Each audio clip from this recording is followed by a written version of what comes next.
Hello, fellow book adventurers, and get ready to embark on an unforgettable quest through the realm of literature. Grab your imagination and join me as we uncover the treasures hidden within Room by Emma Donoghue. Liking, subscribing, and commenting on my videos not only brightens my day, but also helps me understand what content you love the most. So, if you're enjoying the ride, show your support by liking, subscribing, and leaving a comment. Your feedback fuels my motivation. Presents? The first section is titled Presents. As the story opens, Jack announces that he is 5 years old today. He compares it to magic, saying he was 4 when he went to bed the previous evening and now is 5. He is in the bed with his mother, and they wake together. They talk briefly about Jack's life, including that Ma was sad until he arrived. Jack believes that he didn't come the previous night. Ma says she has a present for Jack, and he decides he wants to have it immediately. It's a drawing Ma made of Jack while he was sleeping. He starts to hang it on the cork wall above bed, but Ma says she doesn't want it there. Jack knows it's because she doesn't want him to see it. He decides to hang it in the back of wardrobe. He goes to sleep there most evenings. Jack begins his day by counting the 100 cereals into his bowl and pouring the milk. He's careful not to splash any, and he and Ma thank baby Jesus for the food. Jack washes the bowls and spoons from breakfast and notices that the sun isn't shining through skylight very well because of the snow. They brush their teeth. Ma's teeth are very rotted. Jack finds Spider again. He's amazed that Spider is real, and he hasn't told May because he's afraid she'll get rid of it. They take their vitamins, and Ma takes her pill from the silver pack that has 28 little spaceships. Ma then takes a painkiller because she has a toothache. At 8:30, Jack turns on the television and finds Dora. He sits in Ma's lap to watch. Jack is supposed to watch only one show, but he asks for a second today, and Ma agrees because it's his birthday. Jack talks about the planets he sees on television. His favorite show is Dora the Explorer. He joins in with the songs and with the interactive segments of the show. Jack says he'd like to watch television more, but Ma has taught him that too much will rot our brains. She mutes the commercials, and then Jack watches SpongeBob SquarePants. After television time, Ma marks Jack's height on the wall. He can see where he's grown since he was a toddler. Their day continues. Jack chooses their clothes for the day because it's his birthday.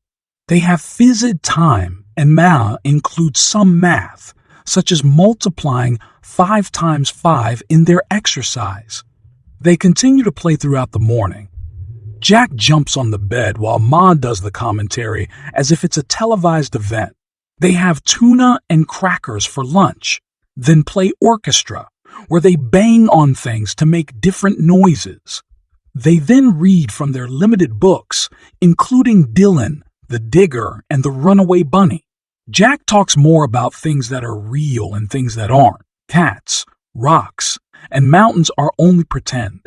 According to Jack, Ma is the only real woman, Jack is the only real boy, and Old Nick seems to be only half real. Old Nick does bring supplies, including Sunday Treat, which is something special they request each week. Jack notes that vegetables are real, but ice cream isn't, though he wishes it was. Jack and Ma settle down for a nap. Jack has some before they go to sleep. He says he had lots when he was younger, but now is so busy that he doesn't have it often. He's referring to breastfeeding, though it's not clear until later. Jack and Ma say prayers, mainly to the baby Jesus, and Jack has his version of Christianity. Jack chooses spaghetti for dinner, and Ma has them eat some broccoli as well. They have a small plant, but it's not looking very healthy. Ma says she thinks the plant needs food. They then set out to make a cake to celebrate Jack's birthday. Jack adds the eggs to egg snake, which is a length of cord threaded through eggshells. They don't have candles. But Ma has saved 5 chocolate candies. Jack is furious at the lack of candles. They soon make up and Jack says Ma should make certain there are candles when he turns 6. They brush their teeth and prepare for bed. Ma makes a list of a few food items and includes fruit at Jack's request. Jack rushes to get into the wardrobe before 9 when Old Nick might arrive at any time. Ma says she always hid him away from Old Nick, even when he was a baby. After a while, when it's evident he isn't coming tonight, Jack gets into bed with Ma. He breastfeeds before going to sleep. He wakes in the middle of the night with Ma turning the light on and off. The next morning, Jack has cake for breakfast, which has never happened before. They have baths and wash their clothes at the same time. They have pancakes for lunch, and Jack sees a mouse while Ma is sleeping. He puts some crumbs on a plate, and Mouse eventually comes out and begins to eat. Ma throws a book that breaks a plate and scares the mouse away. Jack is angry, but Ma says the mouse can carry disease and filth, and that others will follow it into room. They play checkers, then watch television for a while. They play a game called Parrot, in which Ma mutes the television, and Jack recounts as much of the previous conversation as he can remember. Ma compliments Jack on his good pronunciation of words such as poignant. Old Nick arrives that evening and seems surprised to learn that it's Jack's birthday. He asks if Jack is 4, but Ma says that Jack is 5. Old Nick says he would have brought a present if he'd known. Jack listens as Old Nick has some of his cake, then hears the bed creak 217 times. Old Nick and May talk some more, but Jack falls asleep. Jack wakes in bed Monday and talks to Ma about Old Nick's mention of the present. Ma says she doesn't want Old Nick to buy Jack any presents, and Jack becomes furious. He says Old Nick might have brought him a dog. Ma says it would be impossible to keep a dog in room all the time. Jack continues to be angry, bringing up the fact that Mao scared the mouse away. That afternoon, they do scream as they do each weekday. They stand near the skylight and scream at the top of their lungs. They then listen but hear nothing. Jack doesn't know why they do this. Jack wakes Tuesday morning to discover that Old Nick has brought him a remote-controlled Jeep. He spends a lot of time driving it. Ma reminds him that he has to be careful with it and that he will run the batteries down if he drives it all the time. Jack wants to take Jeep and remote into the wardrobe, but Ma convinces him to leave Jeep on the shelf. That night, Jack turns remote on and drives Jeep off the shelf. It hits Old Nick, and he's furious. Ma says she must have left the Jeep too near the edge so that it fell. Old Nick leaves. Jack tells Ma that he broke Remote's antenna. Ma tells him to go to sleep. Jack waits a while, then gets into bed with May. Unlying. In unlying, Jack wakes the next morning and discovers that Mao has bruises on her neck that match Old Nick's fingerprints. She is obviously angry with Jack for his action with Jeep the previous evening, and Jack realizes that he made a horrible mistake by waking Old Nick. Ma is out of sorts throughout the morning, and they do scream for a long time. Ma goes to bed for a rest and Jack entertains himself. He plays with the keypad by the door, plays dress up with a crown made of a milk carton and some bits of foil, and measures some more. Later, Jack sees a bottle of painkillers on television that are the same as the bottle Ma has. He deduces that Old Nick must go in the television when he leaves room, and he questions Ma about it. She says he doesn't go in the television, and Jack asks where he gets the painkillers. Ma says she doesn't know, but Jack believes she's lying to him. He pushes, and she says that the things they see on television are real. Jack is amazed and struggles to believe her. After some additional questions, she points out that it's time for Old Nick to arrive and makes him go to bed. The next morning, Ma has given in to the depression. She simply lies on the bed with the pillows covering her head. Jack quietly gets his breakfast, then watches television, still wondering how it can all be real. He has lunch, but skips doing screen. Jack thinks a great deal about the things that May says are real. At the end of the day, he wants to get in bed with Ma. He hasn't breastfed all day, but fears that she might push him away.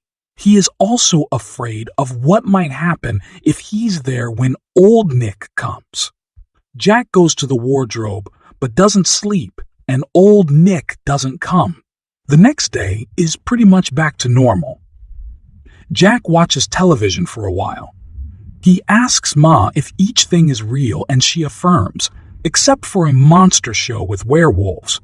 That night, Ma asks old Nick if it would be possible to have an exhaust fan.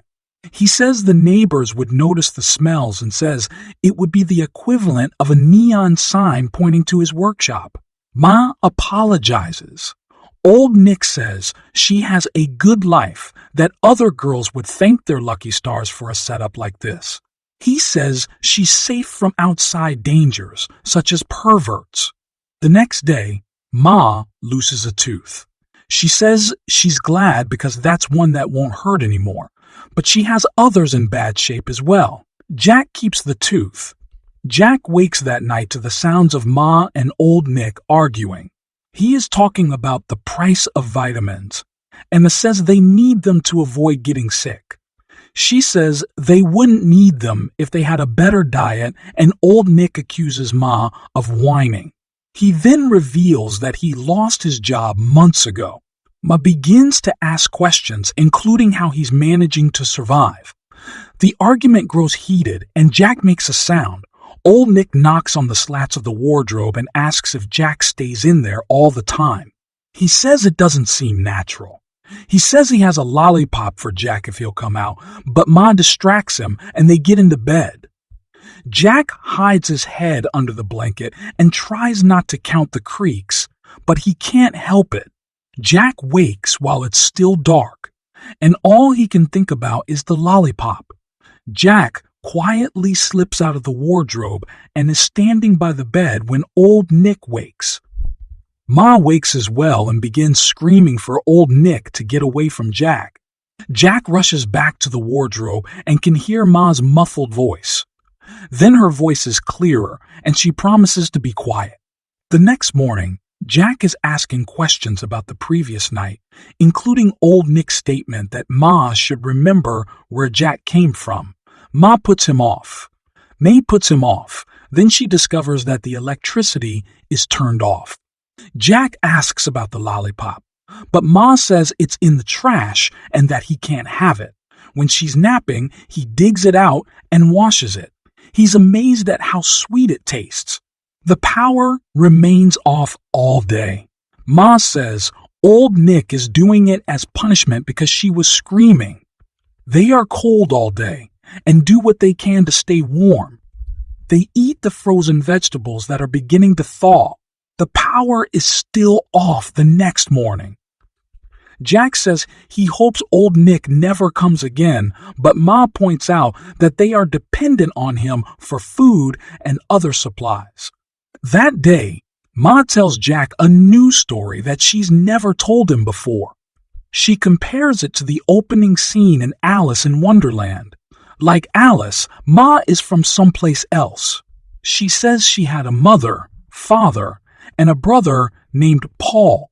She describes the hammock that was in their backyard and other details about their lives. Jack is skeptical and accuses Ma of lying. She says it's the opposite of lying. Ma says she'd rather be outside the room, but that they would be outside together.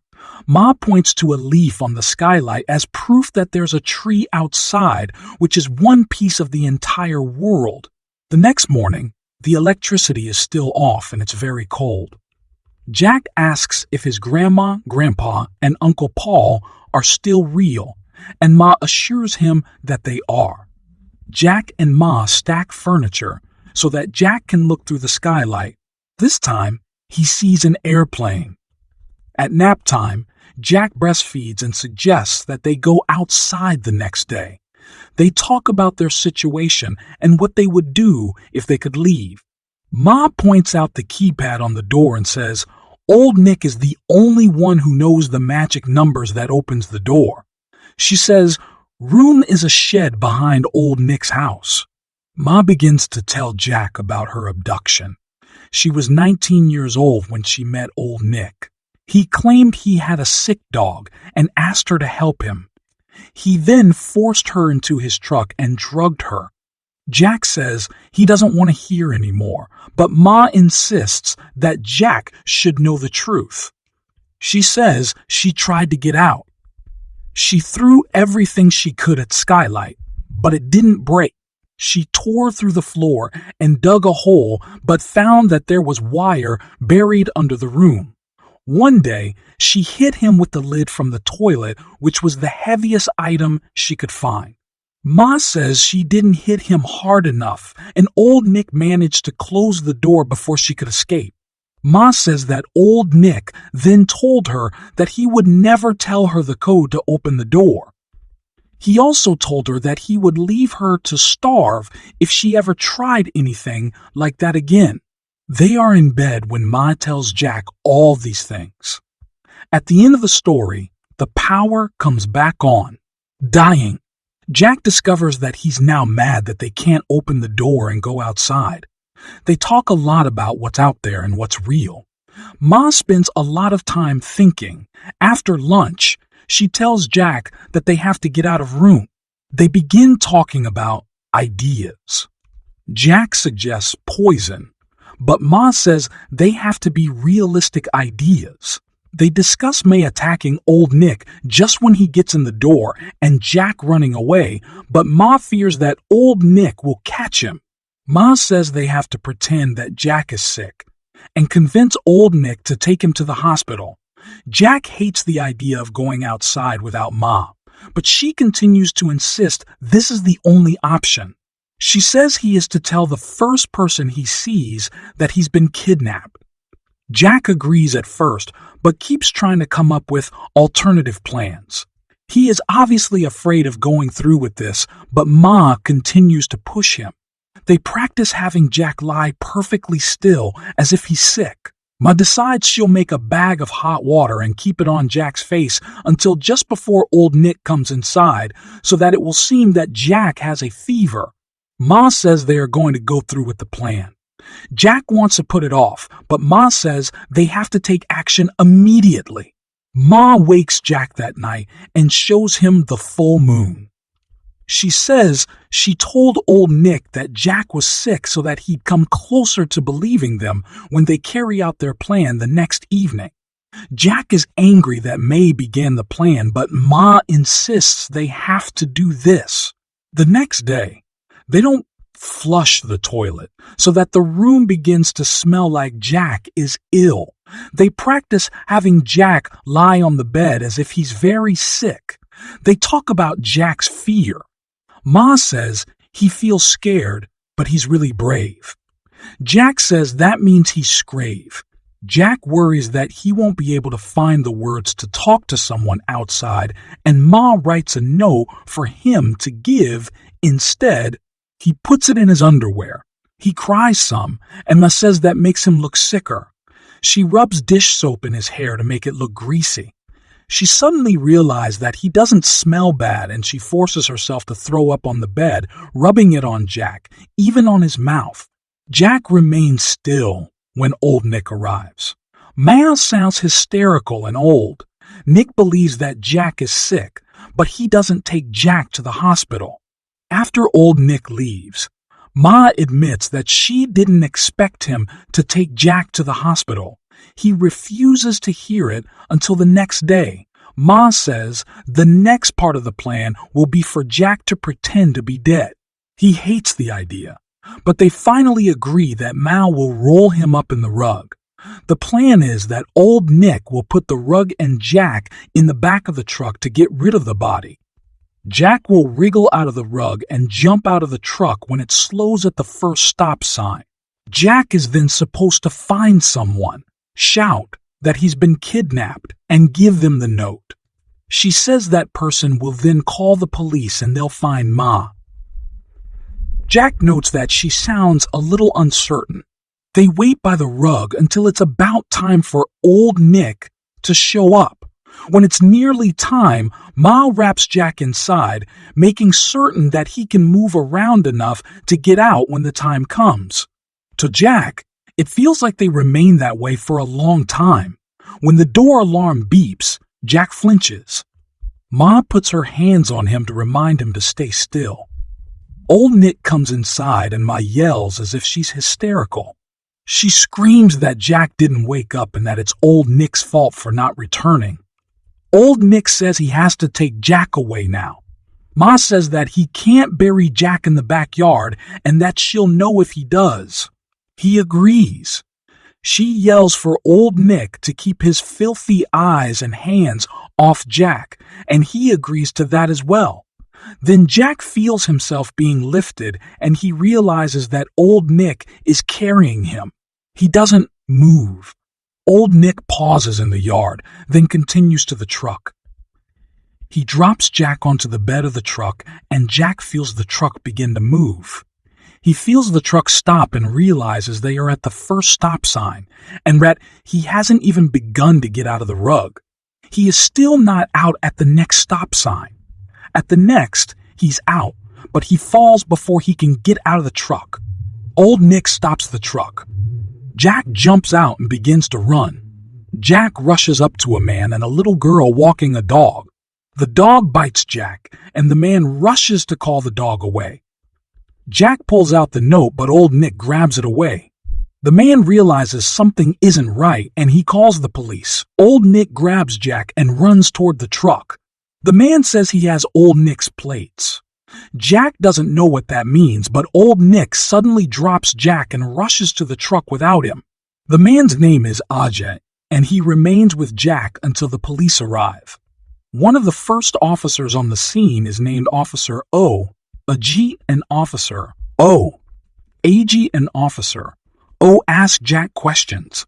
He manages to tell Ajit his name, but can't get any words out to explain the situation.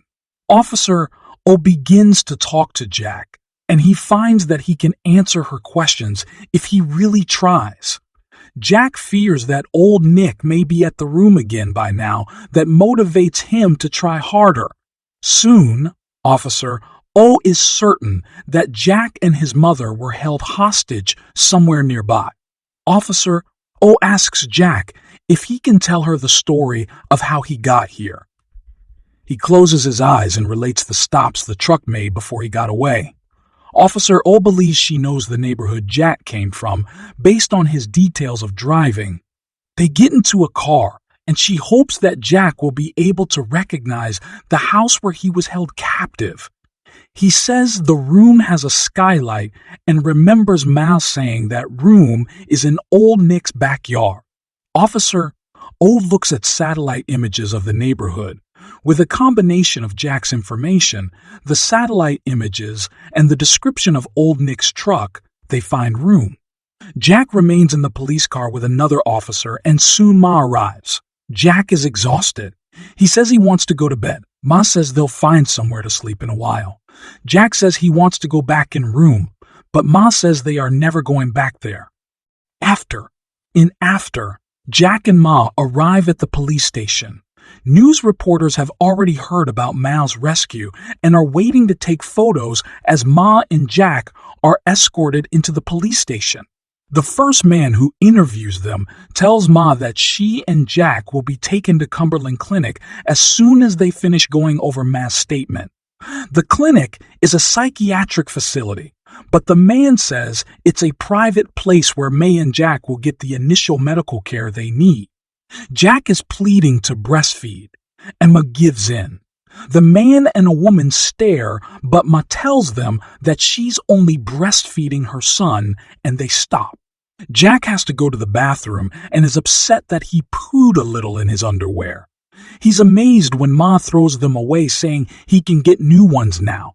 To Jack, this seems like a huge waste. They are then driven to Cumberland, where they meet Dr. Clay and Dr. Kendrick. Dr. Clay gives them masks and points out that Jack hasn't been exposed to any number of diseases that are floating around. Ma accepts that and tells Jack the masks will protect them from germs. Dr. Kendrick plans to examine Ma, including doing a rape kit. Ma tries to make Jack remain in the hall, but he refuses until he spots a television. Jack is wondering what's going on with Ma and with old Nick as he watches television. The program changes and he sees footage of Ma carrying Jack into the police station. Jack is excited, then the receptionist turns off the television and Dr. Clay appears, obviously angry.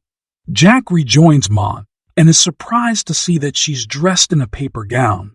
Dr. Kendrick asks to examine Jack. May initially refuses, saying that he's fine. Dr. Kendrick points out that an examination would be routine for a child of Jack's age, and May agrees. Jack is upset when they draw blood, but they give him a sucker and adore a bandage for his scraped knee. Eventually, they are taken to room 7 and allowed to go to bed. The next morning, Jack is upset to discover that he's wet the bed. Ma says it doesn't matter and assures him that someone else will change and clean the sheets. He's then upset that Ma wants to have a shower before breakfast. She says that now they can do things whenever they want. Jack is upset because the shower is new to him. They finally compromise with Jack standing near the back of the shower stall, getting splashed only a little. They put on robes and head down for breakfast. Jack remains confused about a lot of things, such as how big outside really is. He has trouble with the stairs and finally has to sit down and scoot down them. A nurse introduces herself as Noreen and reminds them about the need to wear masks. In the dining room, Jack is overwhelmed and Dr. Clay suggests they should return to their rooms. He says eating with everyone else might be a little ambitious for their first day. They return to their room and Jack listens to the conversation between Dr. Clay and Ma. Dr. Clay is explaining that he will continue to work with Jack and May, with input from others in specialized fields. Despite Dr. Clay's objection, Ma shows Jack a picture of old Nick and says that the police have arrested him. She promises that they don't need to ever be afraid of him again. Dr. Clay asks Ma if seeing old Nick's photo has caused her any undue stress. She says she isn't likely to crumble because of a photo after spending all those years with the real man. Dr. Clay then questions Jack about his interaction with old Nick. Ma insists that she protected Jack from old Nick. But Dr. Clay points out that Ma was asleep sometimes. He says that asking Jack these things is part of his job, and Ma gives in. Jack says the only times old Nick hurt him were when he tossed Jack into the truck and when he dropped him on the street. Dr. Clay mentions DNA testing. Ma is angry and asks if they think she might have had other visitors. Dr. Clay says the court system requires specific steps, and that this is one more of those steps, and that this is one more of those steps. Noreen arrives with clothes for Jack and Ma. Soon after that, Ma's mother arrives. Jack is to call her grandma. Jack is interested, but won't let her get too close. A man enters the room. Grandma introduces him as Leo. She says May's father is now living in Australia. They talk about Ma's disappearance. Grandma says some officials said young girls sometimes took off on their own, suggesting that's what Ma did. She says the family put up flyers and that she searched for Ma everywhere. That night, Jack and Ma keep bumping into each other on the small bed. There are 2 beds in the room, but they share one. Jack asks how long they're going to stay at Cumberland. Ma says it'll be for a while. Jack wants to know if they are locked in, but Ma assures him she isn't. The next day, Jack continues to notice new things. He says it's more difficult to poo because he isn't accustomed to so much food. Ma suggests they go outside the clinic today, but Jack refuses. Jack and Ma spend some time with Dr. Clay. He talks to Ma, then plays with Jack. They play with play. Doe and Jack is enthralled. Dr. Clay asks if Jack never got play. Da for a Sunday treat. Ma interrupts, saying that play. Doe would dry out, even if they were very careful with it. She says they sometimes played with flour dough, but that it was white. She is angry by the time she finishes explaining some of her choices, such as asking for crayons instead of markers, because they last longer. Dr. Clay assures her that no one is judging her choices.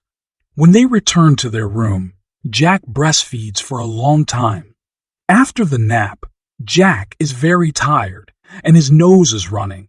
Ma tells him he's got a cold and has to teach him to blow his nose. Jack is afraid that he'll die, but Ma assures him that they'll be fine. They go outside, but Jack panics and they come back in quickly. When Grandma returns, she has several books that belonged to Ma and Paul when they were young. While Jack looks at the books, Grandma says that she wants to hear every detail about Ma's captivity. Ma refuses. She says she doesn't want Grandma to think about that stuff every time you look at me. Grandma says she's so relieved to have Ma home that she only thinks hallelujah. They meet later with a lawyer named Morris.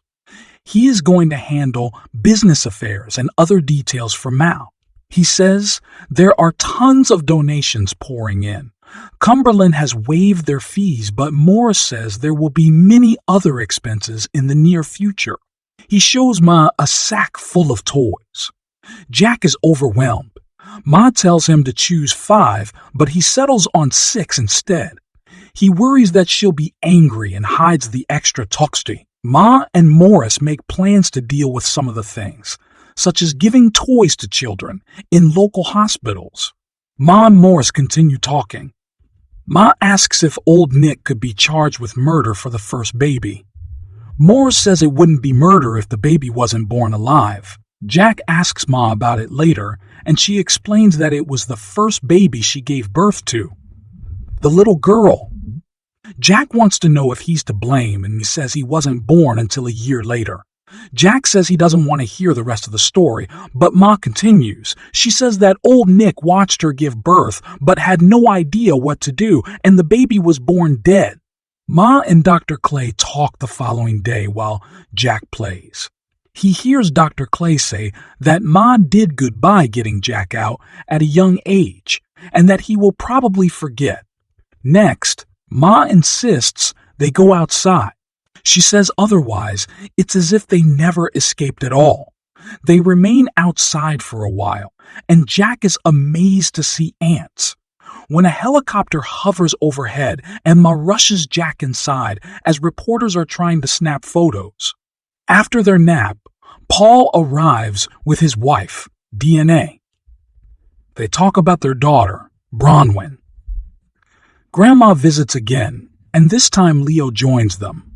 They agree that since he's Jack's step, grandfather, Jack will call him Steppa.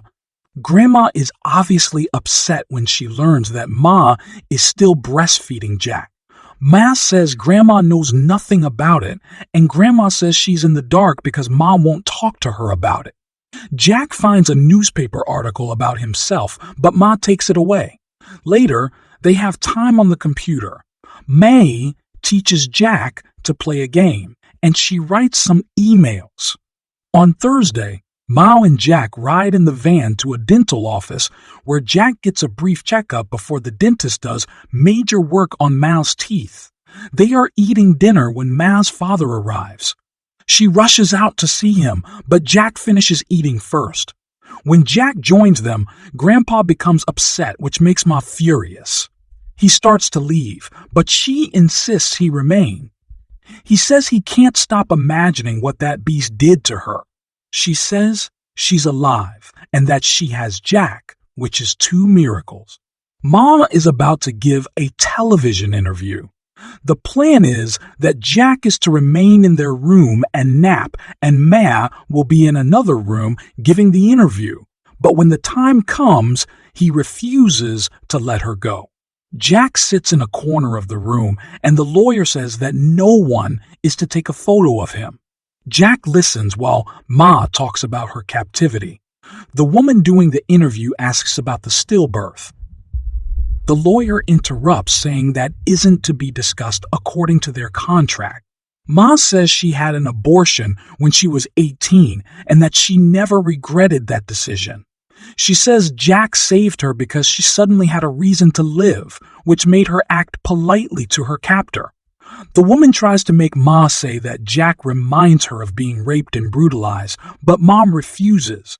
The woman asks Ma if she feels the need to protect Jack from the world. Ma says that's a mother's role. The woman asks if Ma ever thinks that it would be better to be back in room. Ma asks the lawyer if the woman is allowed to ask me such stupid questions. The woman is allowed to ask me such stupid questions. The woman asks if Ma ever asking her captor to drop Jack off at a hospital.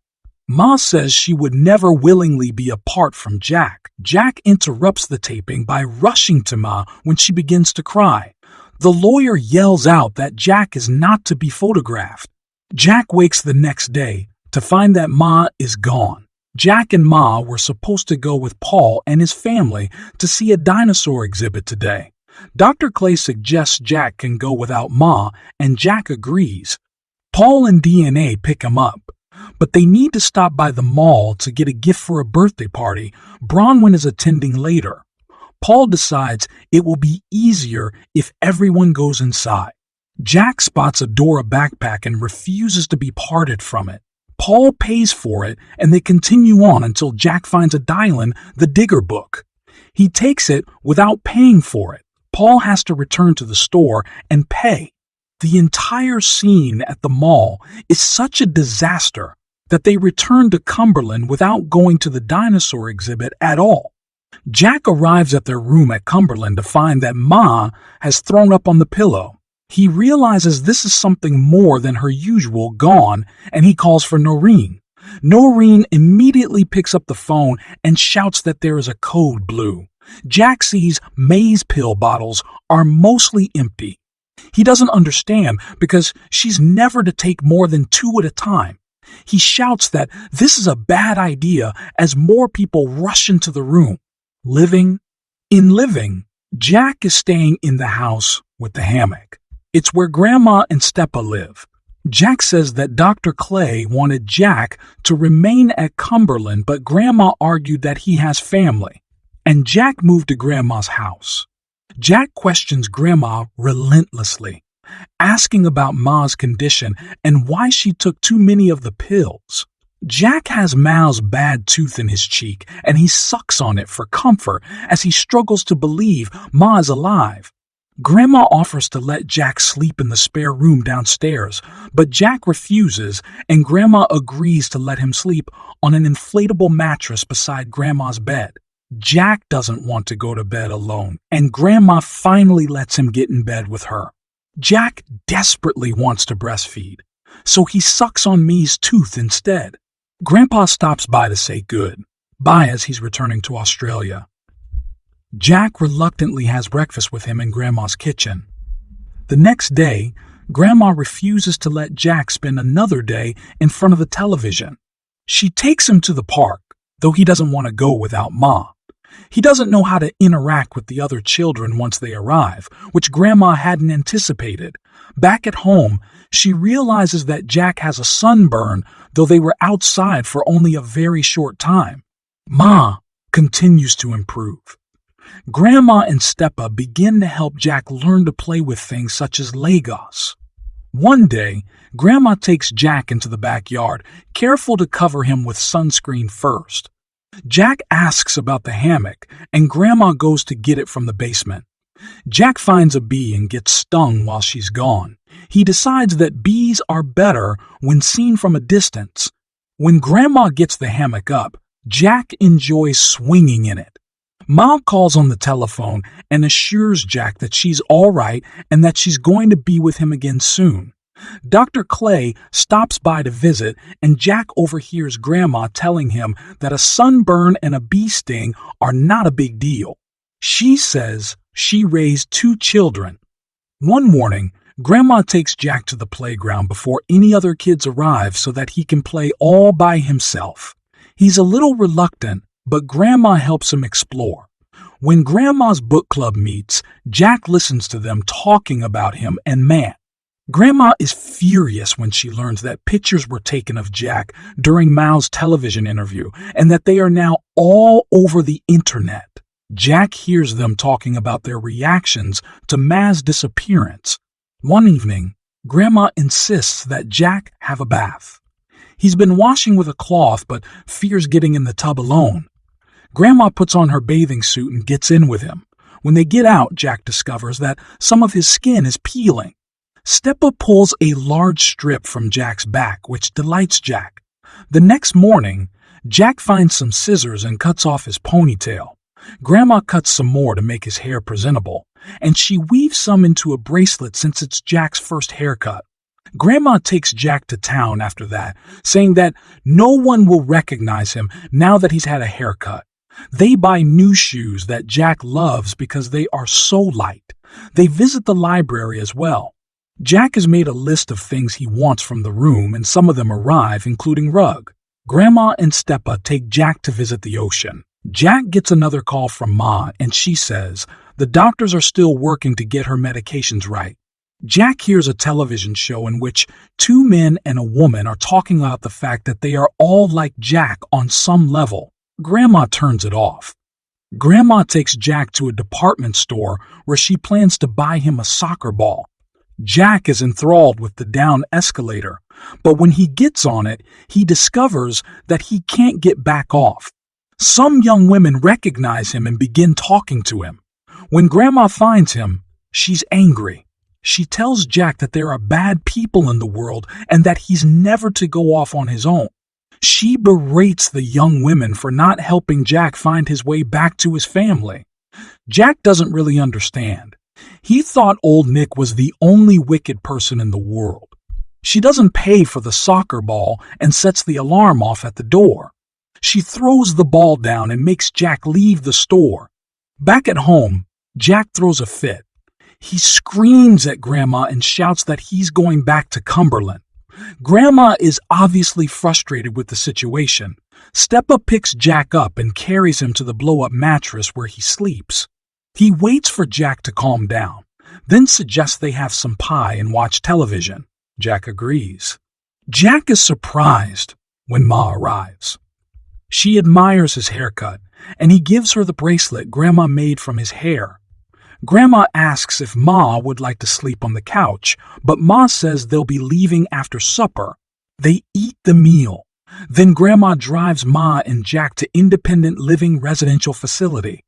Grandma helps them take all their things up to the 6th floor where their new apartment is located. Grandma has also bought some groceries.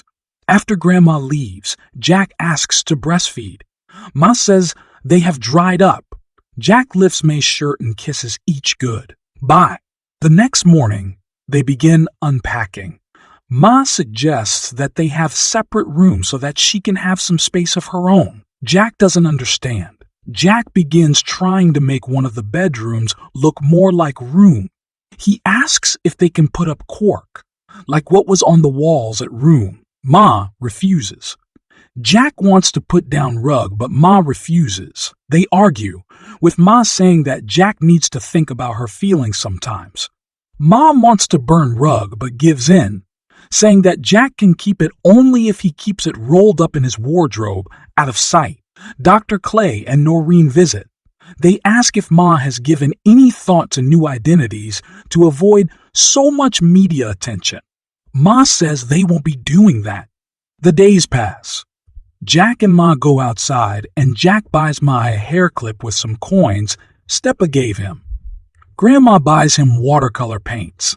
They sometimes visit Grandma. Paul buys Jack a soccer ball. Jack and Ma attend some concerts and a couple of churches. One day, Jack asks if they can go back to visit room for 1 minute. Ma says she doesn't think she can stand it. Jack assures her she can. Officer O picks them up one day for a last look at room. Jack sees crime scene tape blocking off most of the property. He sees the hole where they dug up the baby girl who died. They talk briefly about how room seems different now. Ma says she can't stay any longer, and Jack says she can't stay any longer, and Jack says good. Bye to the elements of the room, including the wardrobe and bed. He remembers the picture Ma drew for him and gets it from the back of wardrobe. Then he urges Ma to say good, bye. He knows she does, but she does so on mute. Then they walk away.